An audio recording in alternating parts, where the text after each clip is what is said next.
Pemirsa, Polda Metro Jaya melakukan prarekonstruksi dengan menghadirkan kelima tersangka perampokan mantan petinggi PT Exxon Mobil Indonesia di beberapa lokasi.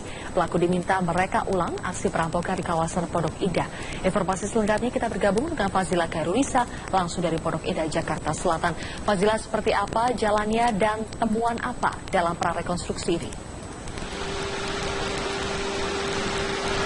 Ya, setelah kurang lebih mereka ulang 60 adegan dan penyidik akhirnya menemukan beberapa keterangan ini yang berbeda dari berita acara sebelumnya, di mana salah satunya yaitu bahwa diketahui bahwa AJS ini ialah aktor intelektual dalam aksi perampokan yang terjadi pada mantan petinggi PT Exxon Mobil Indonesia. Dan di mana tadi prarekonstruksi juga dimulai dari Rumah Sakit Al-Qodar Karawaci Tangerang, yaitu yang menjadi tempat perencanaan dari aksi perampokan ini, di mana ini letaknya tepatnya di parkiran rumah sakit, yaitu pada pukul 9 pada tanggal 2 September 2016.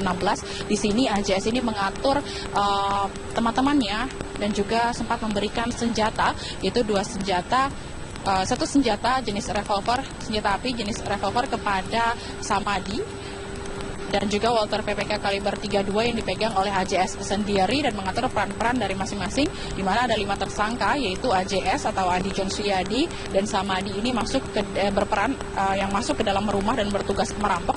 Lalu ada S atau alias Sukimin dan Suprianto alias Cahyo ini berperan mengawasi lingkungan sekitar lokasi rumah Pondok Indah. Kemudian ada Han alias Ria Haryanto yang berperan sebagai supir yang mengantarkan John atau yang mendrop John dan juga Samadi di rumah Asep Sulaiman. Dan di sini Suprianto alias Cahyo juga diketahui ialah sebagai mantan supir dinas dari Asep Sulaiman selama 8 tahun, dan Cahyo inilah yang mengetahui seluk-beluk atau denah rumah Asep, sehingga dialah yang menjelaskan pada saat di Rumah Sakit Al-Qodar ini mana-mana saja ruang-ruang yang dapat dimasuki oleh AJS.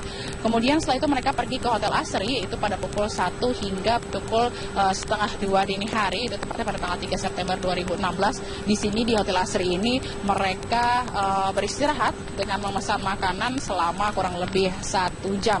Kemudian mereka melanjutkan, yaitu dengan melipir atau pergi ke Rumah Sakit Pondok Indah untuk memantau lokasi rumah Asep Sulaiman dari Rumah Sakit Pondok Indah.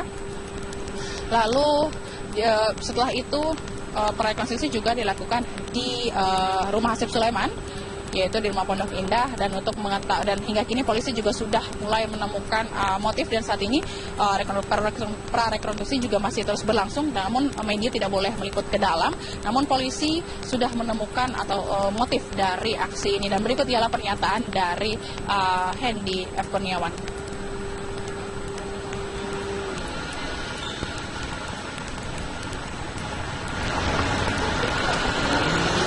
Ya, Zilvia. Baik, Fazila Khairunisa melaporkan langsung dari Pondok Indah, Jakarta Selatan. Kita beralih ke informasi. Gubernur DKI Jakarta Basuki Cahayapurnama mengusulkan para calon penyelenggara negara untuk melakukan pembuktian terbalik terhadap harta yang dimiliki, termasuk dirinya yang akan mencalonkan diri pada pilkada tahun depan. Ahok mengaku sudah mengusulkan pembuktian terbalik terhadap harta sejak dirinya masih menjabat sebagai anggota Komisi 2 DPR RI.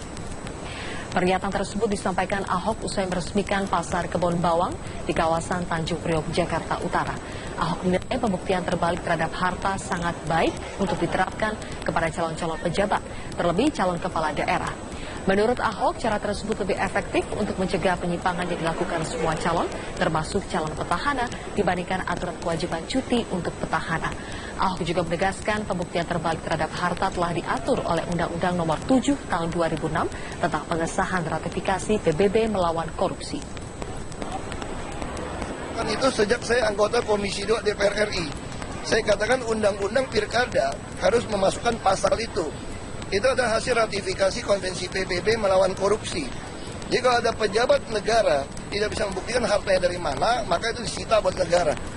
Nah, harusnya kalau mau siapapun mau jadi pejabat, harus bisa membuktikan hartanya dari mana, biaya hidupnya seperti apa.